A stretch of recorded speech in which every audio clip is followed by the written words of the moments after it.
Yeah, more or less. Anyway, I'm a little bit nervous because, we're down 3-2. We got Hughes going, so we'll see. Hey, is that my phone ringing? Yeah, here it is. Thanks. Hello? Come on, show me what you got, yeah. Hey, big shot. Hey, we're gonna need it. Yeah. These bad glasses. Hey guys, we're rolling. Oh, Oh, jeez. hey. Hold on. Hey. I better put this here. Hi. Okay. Hey, I'm Brent Leary. I'm Paul Greenberg. We're still the CRM Playaz? Well, I'm actually not sure. And actually, now that I think of it, I'm not even sure I'm Paul Greenberg. It's been so long, but I think, yes, we are the CRM Playaz. Thank goodness for that. So we're back, folks, and I know you're probably used to hearing us, but now they actually get to see us. I don't know if that's That's right. And that's like, okay, whatever. It's been so long. We actually, if you think about it, it's longer for the people who have heard us all these years than the one like us, because we have 6 lost episodes. I know. Yeah, and it was funny because I was at, Blog World Expo last week, and I ran into David Alston from Rating 6. Hello, David. He was actually a guest on one of those missing episodes, and he was kind of a little upset. He thought maybe he did something wrong that killed the players. He probably did. Actually. No, I think let's actually let him think that. Okay. That way, that'll be easy to get free Radiant 6 licenses if we want it that way. There you go. So it's been almost a year since we did Whoa. a Playaz episode. A lot is going on. So we have, let's go through each and every minute of what's going on over that past year. Okay, well, let's see. I remember that when we last got together and finished the episode, Yeah.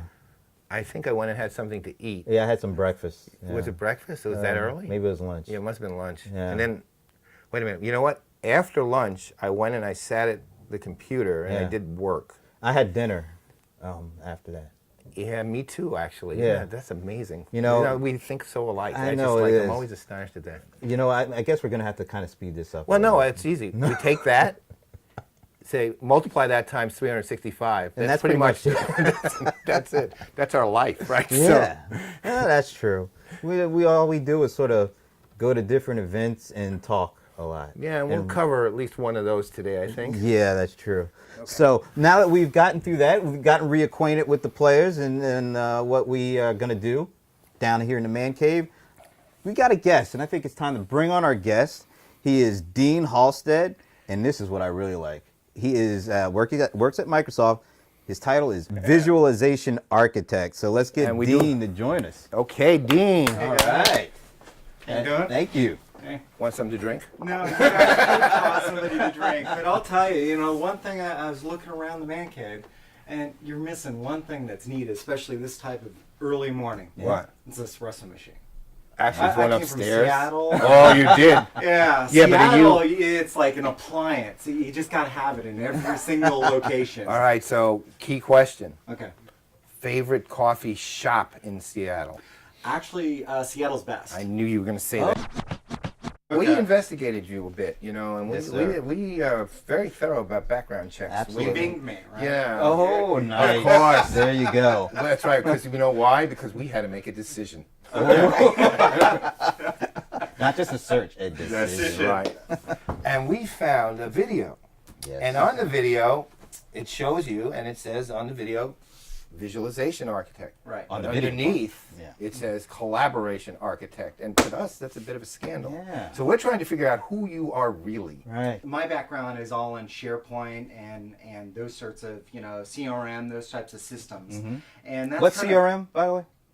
Okay. Well, XRM. Yeah, Any sort of relationship. I just put RM on RM. Okay. Does that mean like former CRM when you say XRM? Yeah, XRM. XRM. Like ex-wife, ex... There you go. So the starting out in that whole collaboration space and trying to just going through getting people used to using those systems and kind of seeing the value of that. And really what we've seen, especially throughout Microsoft, and I think you guys have seen it in the industry with, what's going on with social CRM or CRM 2.0. I know I want to use both of them because I don't want to start any sort of civil war since we are in Manassas. Not only that, it's social CRM. We actually have just been talking about that for you are not up to date. You have not listened to Experience on the Edge or the blog. That's right, but we need to go outside and see the actual stake that you put in the ground at some point. I think. Well, I listened. He said social. I am pretty sure you said social CRM was the way you're going. Yeah, that's because he's the guy who popularized it. So, with this whole movement to social and Gov 2.0, Web 2.0, this idea of bringing ideas together. And then having to go to the next version as far as visualizing, seeing, where people are located on maps, seeing, your sales, in reports and dashboards and all that stuff. You kind of get away from just the kind of core collaboration and XRM scenarios and other sorts of collaboration scenarios, and really are going to this whole nother level. And that's where my role evolved to. Is it went from kind of just collaboration into this whole next level. So what actually does the government look for, given typically the government has, let's put it this way, permanent astigmatism? Well, permanent astigmatism, I would actually say that it's put on its glasses in the last few years, and now it's a little bit more transparent and actually has some, with the new set of goggles it's got on. So that's kind of the nice thing.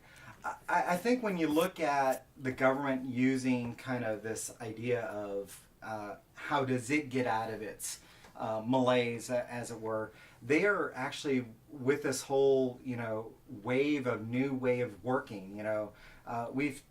The funny thing about it is, the reason I said XRM is because we went into the government a few years ago and we said CRM, and everybody said we don't have customers, but we said, but you have constituents, you have citizens, and they are like, yeah, and I say that's a C. That qualifies. That qualifies. And then what we notice is that you have roads, so it's really partners, you have relationship management. So what we've seen is that throughout the entire government, whether it be with XRM or with SharePoint or with different technologies, it's been this kind of movement of getting this information, getting together, and exposing it out to the general public, which has been a great kind of movement in the last few years. And I think that is actually spurred on the industry. It's actually, I think, probably one of the few times you've seen the government lead the industry. That's and when people are coming up to me and they're going like, well, we want to talk about Enterprise 2.0, and I'm going like, well, everything in Gov 2.0 or Web 2.0 is really related over to Enterprise 2.0. That's right. That you have the same sort of issues. And I know that there's a lot of kind of challenges that people look at with social CRM. They're kind of going like, well, what's the value in it? And you're kind of going like, well, what was the original value of XRM or CRM, in previous? It was to kind of manage and find out and glean information about your customers and help better serve them with processes and such forth. You see that in the government. That's what they're trying to do. And that's why you see this whole new evolution of XRM and CRM and SharePoint and social CRM in that space. So, and this is a loaded question. So, which agencies do you see kind of leading the way? I'm actually looking for an answer here, particularly. Well, this is a test. I thought when you said loaded question, he was going to have to take a drink. Yeah. Loaded question. I would say that DoD agencies are doing very well. They have deployed a system called TMT, which is actually a completely different methodology from deploying XRM than you guys would normally think of. What is that acronym, TMT? TMT, it's task management. Oh, that was hard. Yeah, T. Thank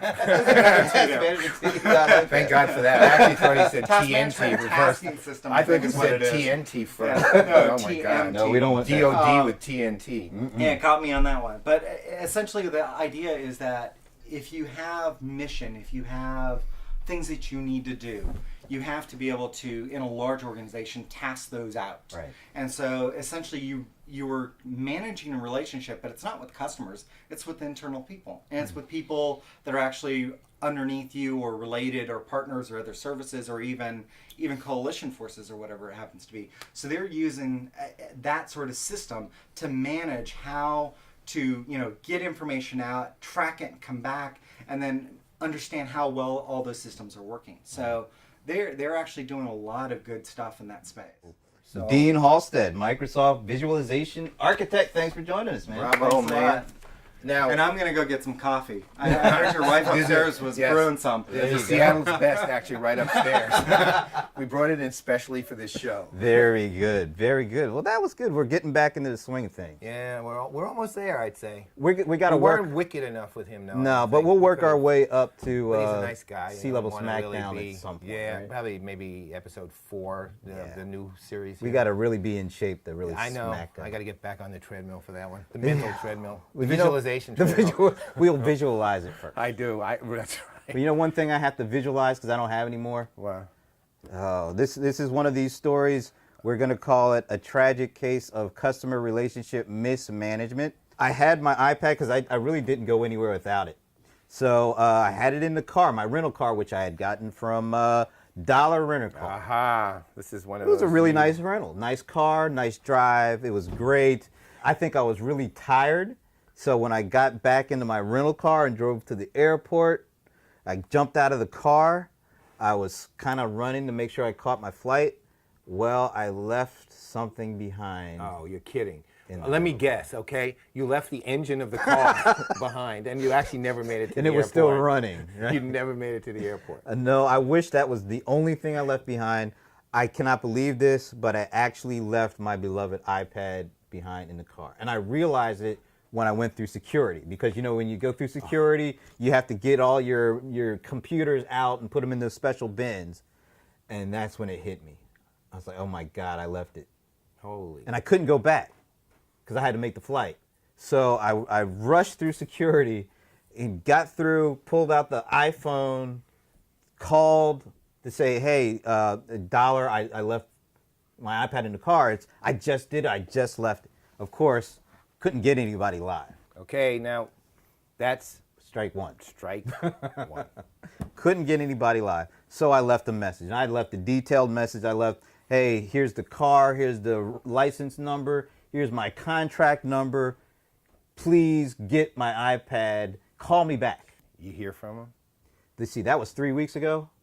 Still have not heard from him. Wow. So they're actually strike 2 and That's 3. strike 2, 3, yeah, you're out. This Like, is one of these really things bad. that jives perfectly with that American Express study that just came out on customer service, where they say basically we are willing to pay more for customer service. They also found that customers on the whole feel they are not getting service properly. They actually feel like they're getting service less, and even in hard economic times.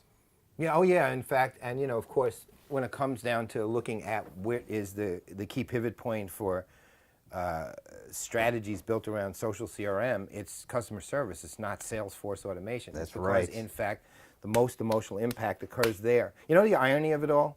That if you look at all the customer service interactions that go on of any kind, Yeah. you know what percentage is complaints? 10. Out of 90% out of all of them. That's only 10%. 90% are just inquiries, just like, hey, what's your address? Right. And yet, a company like Dollar, if you think about this, the only thing they had to do was call you back, Yeah. say, well, look, and commiserate. Yeah, And just say, they probably went fine. We're sorry that Yeah. it happened. We'll look for it and we'll let you know if we find. Yeah. That I would have been like ecstatic because I really don't expect to ever see that Right. again. But I would have. I won't. really did expect. You definitely Thanks, won't. man. I just want to, But I did want a phone call back. So Dollar, never again am I renting a car from you guys. Sorry. And never again am I renting a car from you guys. Of course, I decided that a while ago because they're so bad. And by the way, everybody who's listening in, never again should you rent cars Yeah. from Dollar. I went with Well, Alamo. you will get what you pay for. We So are. in the meantime, I'm Brent Leary. I'm Paul Greenberg. We are the CRM Playaz, and we will see you next time. See ya. Big shot, yeah.